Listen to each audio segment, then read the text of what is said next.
رسول اللہ صلی اللہ علیہ وسلم نے فرمایا من لازم الاستغفار جعل اللہ له من كل هم فرجا ومن كل ضيق مخرجا ورزقه من حيث لا يحتسب. جو استغفار کو لازم پکڑتا ہے. اور دوسری روایت کے لفظ من اکثر الاستغفار، جو کثرت سے استغفار کرتا ہے جعل اللہ له من كل هم فرجا، اس کی بخشش تو ہوگی قیامت کے دن. اللہ انعامات سے تو نوازیں گے، لیکن دنیا میں بھی اللہ رب العزت اس کے غم کو خوشی میں تبدیل فرما دیتے. ومن كل ضيق مخرجا، اور اس کی تنگی کو آسانی بنا دیتے. ورزقه من حيث لا يحتسب، اور اللہ رب العزت وہاں سے اس کو رزق عطا کرتے ہیں دنیا میں جہاں سے اس کا گمان بھی نہیں ہوتا. اور قرآن مجید میں اللہ رب العزت اس لیے فرماتے ہیں، نوح علیہ الصلوۃ والسلام کی حکایت کرتے ہیں فَقُلْتُ اسْتَغْفِرُوا رَبَّكُمْ إِنَّهُ كَانَ غَفَّارًا يُرْسِلِ السَّمَاءَ عَلَيْكُمْ مِدْرَارًا وَيُمْدِدْكُمْ بِأَمْوَالٍ وَبَنِينَ وَيَجْعَلْ لَكُمْ جَنَّاتٍ وَيَجْعَلْ لَكُمْ أَنْهَارًا مَا لَكُمْ لَا تَرْجُونَ لِلَّهِ وَقَارًا. تم استغفار کر لو، اللہ رب العزت تمہارے گناہوں کو معاف فرما دیں. یرسل السماء علیکم مدرارا، یہ پانی انسانی زندگی کا راز ہے. تم پہ موسلا دھار بارشیں اللہ برسائیں. ویمددکم باموال، تم مال و دولت کی قلت کی شکایت کرتے ہو، استغفار کر لو، اللہ رب العزت تمہیں مال و دولت میں فراوانی عطا فرمائیں.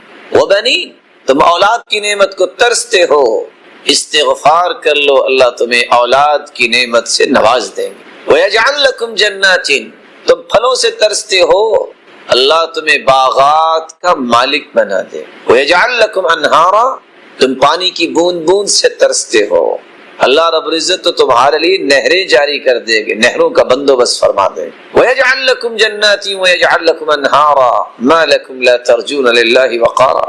اور تمہیں کیا ہو گیا ہے پھر بھی تم اللہ رب العزت کے وقار کو نہیں سمجھتے. مَا لَكُمْ لَا تَرْجُونَ لِلَّهِ وَقَارًا. اور دوسری جگہ اللہ رب العزت فرماتے ہیں وَأَنِ اسْتَغْفِرُوا رَبَّكُمْ ثُمَّ تُوبُوا إِلَيْهِ يُمَتِّعْكُمْ مَتَاعًا حَسَنًا إِلَىٰ أَجَلٍ مُّسَمًّى. استغفار تم کر لو، جب تک زندہ رہو گے اللہ تمہیں سکون اور وقار کی زندگی نصیب فرما دے. استغفار کا فائدہ آخرت میں تو ہے لیکن دنیا بھی سنورتی. اور تیسری جگہ اللہ رب العزت فرماتے ہیں وَيَا قَوْمِ اسْتَغْفِرُوا رَبَّكُمْ ثُمَّ تُوبُوا إِلَيْهِ يُرْسِلِ السَّمَاءَ عَلَيْكُمْ مِدْرَارًا وَيَزِدْكُمْ قُوَّةً إِلَىٰ قُوَّتِكُمْ وَلَا تَتَوَلَّوْا مُجْرِمِينَ.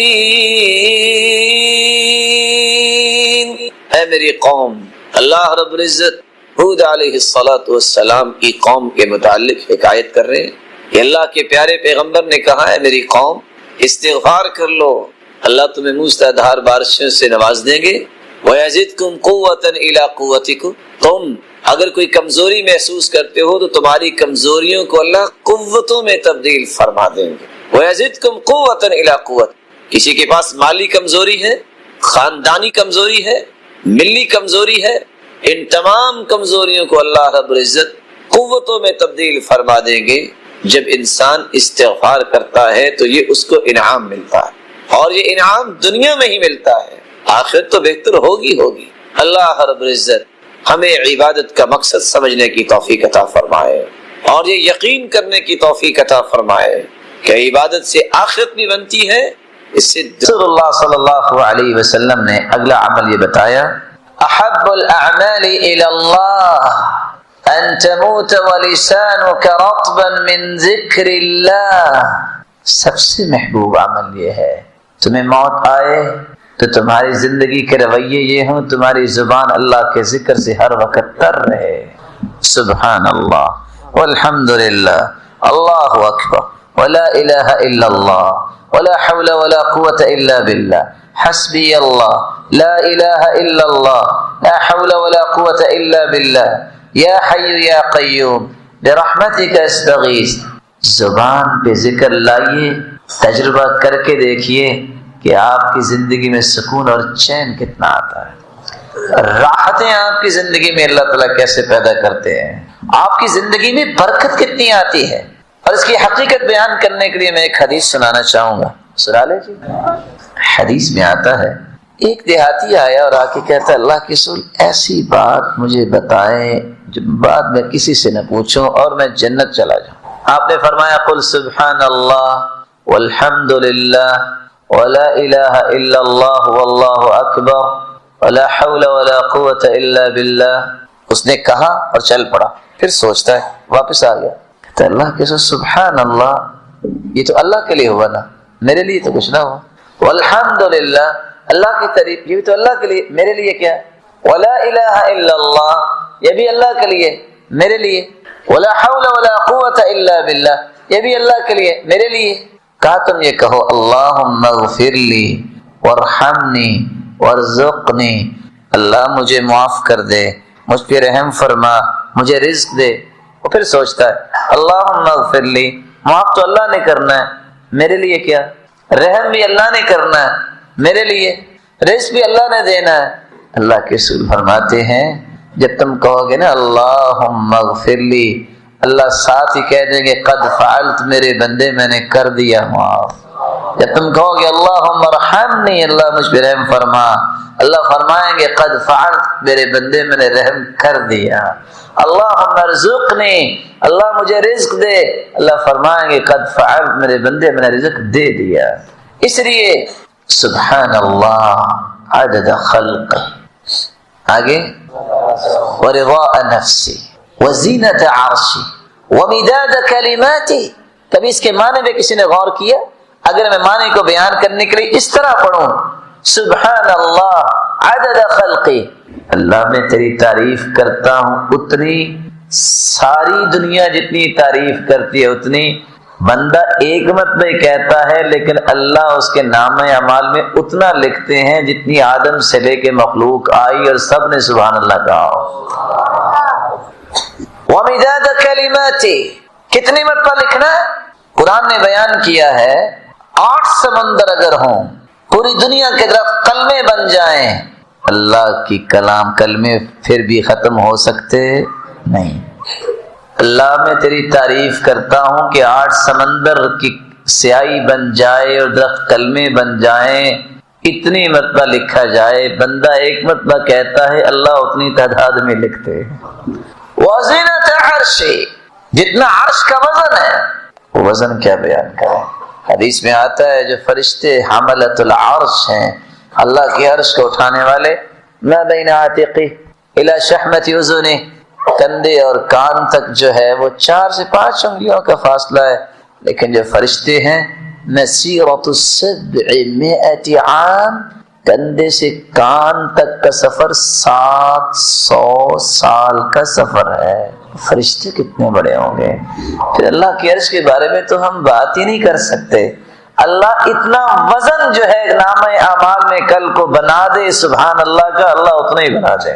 ورضا نفسی، اللہ میرے اندر کمی کوتاہی ہو سکتی ہے، اللہ اتنی مرتبہ لکھ لے جہاں تو راضی ہو جائے۔ ان اول ما يحاسب به العبد يوم القيامة من عمله الصلاة، قیامت کے دن سب سے پہلے جس چیز کا سوال ہوگا وہ نماز کا سوال، سب سے پہلے نماز کا محاسبہ ہوگا۔ فإن صلحت صلح له سائر عمله، اگر نماز درست نکلی تو بقیہ اعمال بھی درست ہوں۔ فإن فسدت فسد له السائر عمله، اور اگر نماز درست نہ ہوئی اس کے سارے اعمال بھی درست نہیں۔ اس لیے عمر رضی اللہ تعالی عنہ کہا کرتے ان اہم امورکم عندی الصلاة فمن حفظها وحافظ علیہ فقد حفظ دینہ، سب سے مہم کام میرے نزد نماز کا، جس نے اس کی حفاظت کی اور اس پہ مداومت اور مواظبت کی، اس نے نماز کی حفاظت نہیں کی بلکہ اس نے اپنے پورے دین کی حفاظت کی۔ فمن ضیع لما سواه اضیع، یہ اسٹیٹمنٹ ہے عمر رضی اللہ تعالی عنہ،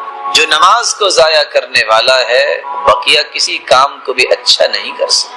اس لیے اللہ رب العزت نے اپنے پیارے پیغمبر رسول اللہ صلی اللہ علیہ وسلم کی زبان اطہر سے یہ بات نکلوائی، ان بین العبد و بین الکفر والشرک ترک الصلاۃ، کافر اور مسلمان کے درمیان حد فاصل نماز۔ رسول اللہ صلی اللہ علیہ وآلہ وسلم نماز صحابہ کرام دکھائی اور سکھائی اور فرمایا صلوا کما رأیتنی اصلی، تو نماز اسی طرح پڑھو جس طرح تم نے مجھے نماز پڑھتے۔ اور اللہ رب العزت قرآن مجید میں تعریف کر رہے ہیں جو نماز کو خشوع کے ساتھ پڑھتے ہیں، نماز کو خوبصورت بناتے ہیں۔ قد افلح المؤمنون الذين هم في صلاتهم خاشعون والذين هم عن اللغو معرضون، کامیاب ہیں جو ایمان لائے۔ اور ایمان کی کیفیت کیا ہے؟ الذین فی صلاتہم خاشعون، جو نماز کے اندر خشوع اختیار کر۔ خشوع کیا ہے؟ عربی زبان میں خشوع خشع یخشع سے ہے، جس کا مطلب ہے عاجزی کا، اور فروتنی جدار خاشع، ایسی دیوار کو کہتے ہو گر جائے اور زمین کے برابر ہو۔ انسان اللہ کے سامنے کھڑا ہو اپنی حیثیت کو مار دے، انسان اللہ کے سامنے کھڑا ہو اور اپنی حیثیت کو اللہ کے سامنے گرا دے۔ اس لیے کہا جاتا ہے اذا خشع فی صلاتہ ای اقبل بقلبہ علی ذلک، کسی شخص نے اگر نماز میں خشوع اختیار کی اس کا مطلب ہے کہ قلبی طور پہ وہ اپنے اس عبادت کی طرف متوجہ ہے اور تمام کی تمام توجہ کو مرکوز کر رہا ہے، تو اس عبادت خشعت اس کا معنی سکنت وخضعت واطمأنت، انسان سکون میں آ گیا، انسان کے اندر خشوع آ گیا، خضوع آ گیا، اطمینان آ گیا۔ اس لیے دو لفظ استعمال ہوئے، خشوع اور خضوع۔ خضوع دل کی عاجزی کو کہتے اور خشوع ہاتھ پاؤں اور انسانی جوارے کی عاجزی۔ یہی وجہ ہے حسن بصری رحمۃ اللہ علیہ نے جب ایک شخص کو دیکھا کہ نماز کے اندر اپنی داڑھی کے ساتھ گر رہا ہے، کہا لو خشع قلبه لخشعت جوارحه، اگر اس کے دل میں خشوع ہوتا تو اس کے جسم پہ بھی اس خشوع کے آثار نہ۔ اور علی رضی اللہ تعالی عنہ کہا کرتے تھے الخشوع الا يلتفت يمينا ولا يسارا ولا يعرف من على يمينه وشمال، خشوع یہ ہے کہ انسان نماز پڑھے تو دائیں بائیں اتفاق میں۔ خشوع یہ ہے کہ انسان نماز کے اندر کھڑا ہو، اس کو اس بات سے کوئی غرض نہ کہ میرے دائیں طرف کون کھڑا ہے اور میری بائیں طرف۔ اسی لیے ابن القیم رحمۃ اللہ علیہ کہا کرتے خشوع یہ ہے قیام القلب بین یدی اللہ، انسان جسم کو لے کے کھڑا ہوتا ہے، اپنے دل کو بھی اللہ کے سامنے کھڑا ہونے کا تصور پیدا کر۔ تذلل القلوب لعلام، دل کو اللہ کے سامنے رکھ دینا جو غیب کی خبروں بھی جاننے والی ہستی ہے۔ اللہ تو جانتا ہے کہ قرآن مجید میں اللہ رب العزت نے خشوع کے الفاظ استعمال کیے۔ خشوع کے چار معنی، سب سے پہلا معنی خشوع کا مطلب ہے الذلہ، الذل، وخشعت الاصوات للرحمن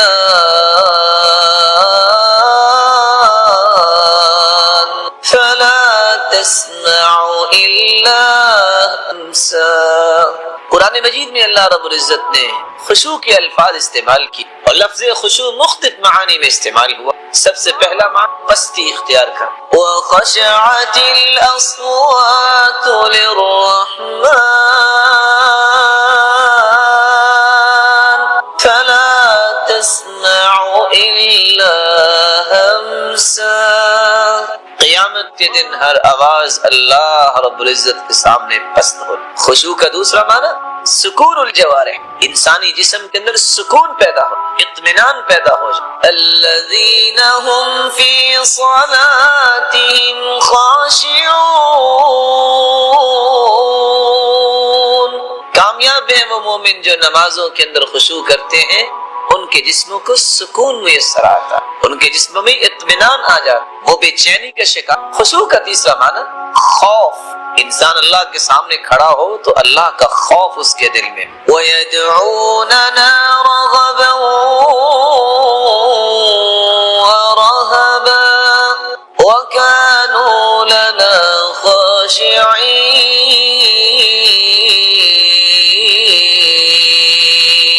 يَدْعُونَنَا رَغَبًا وَرَهَبًا، مومنوں کی زندگی ایسے ہی ہے، اور انبیاء بھی کیسے سی گزارتے، رَغَبًا وَرَهَبًا، خوف اور امید دونوں کے درمیان مومن کی زندگی خوف اور امید کے درمیان، اور امید کے پہلو کو وہ غالب ہے۔ وَكَانُوا لَنَا خَاشِعِينَ، اور ان کے دلوں میں خوف تھا تو اللہ کا۔ خشوع کا چوتھا معنی اللبس والجموع، انسان اپنے جسم کے اعضاء میں سکون بھی پیدا کرے، خوف بھی پیدا کرے، اور اپنے دل کو اللہ کے سامنے گرا دے اور اس طرح جامد ہو جائے جس طرح کوئی لکڑی، جیسا کہ عروہ بن زبیر رضی اللہ تعالی عنہ کے بارے میں آتا ہے کہ جب وہ نماز میں کھڑے ہوتے وَكَأَنَّهُ عُودٌ، تو ایسے محسوس ہوتا جیسے لکڑی۔ اور قرآن مجید میں اللہ رب العزت فرماتے ہیں تَرَى الْأَرْضَ خَاشِعَةً، تم دیکھو گے زمین میں خشوع اختیار کر، یعنی جامد۔